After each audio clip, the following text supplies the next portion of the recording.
வணக்கம். அமெரிக்காவிலே வாழ்ந்து வருகிற ராஜா அண்ணன் அவர்கள் 15,00,000 திட்டத்திலே 3 வீடுகளை கட்டித் தருவதற்கு உடன்பட்டிருக்கின்றார். அந்த வகையிலே 7/4/2025 நாள் எமது பயனாளி ஆகிய சிவகுமார் அவர்களுக்கு விசோணுவிலே வசித்து வருகின்றார்.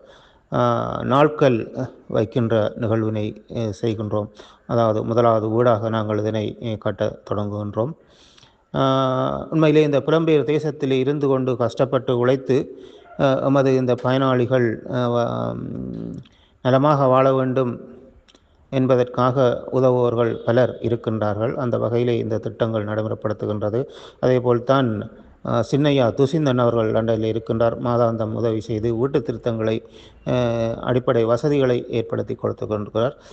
இருந்த பொழுதும் இந்த தேவைப்பாடுகள் அதிகமாக இருக்கின்றது. இந்த திட்டங்களுக்காக 8/4/2025 இன்றைய நாள் எனது பிறந்த நாள். இந்த நாளிலே நான் எனது அன்பளிப்பாக 10,000 ரூபாவினை வன்னி விழிப்புணர்வு சங்கத்திற்கு அன்பளிப்பு செய்கின்றேன். இதே போன்று உங்களுடைய பிறந்த நாள்கள், நினைவு நாள்களுக்கு நீங்கள் உதவி செய்தால் நாங்கள் இந்த திட்டங்களை நாங்கள் வசதிகளை ஏற்படுத்தி கொடுக்கக்கூடியதாக இருக்கும்.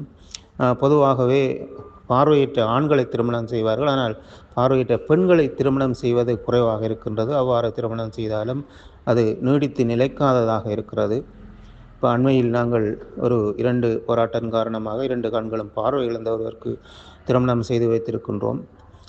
எங்களுடைய வன்னி விழிப்புணர்வு சங்கத்தினுடைய செலவிலே 1,00,000 ரூபா முற்பணமாக கொடுத்து வீடொன்று வாடகைக்கு எடுத்து கொடுத்திருக்கின்றோம். யாழ்ப்பாணத்தில் இருக்கின்றார்கள். இவர்களுக்கு நாங்கள் ஒருவரப்பு காணி பெற்றுக் கொடுக்க வேண்டி இருக்கின்றது.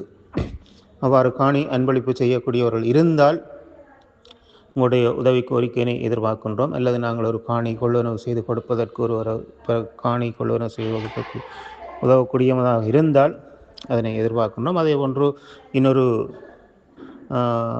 திருமணம் முடித்த பெண், அவர் போராட்டம் காரணமாக 2 கண்களும் பார்வை இழந்து விட்டார். கணவரும் போராட்டத்திலே விரைச்சாவடைந்து விட்டார்.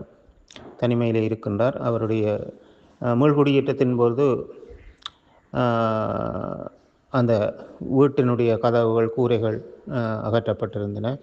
அதை இப்பொழுது திருத்தி கொடுக்க வேண்டியிருக்கிறது. அதற்கும் ஒரு 8,00,000 ரூபாய் அளவிலே திரட்ட வேண்டி கொண்டிருக்கிறது.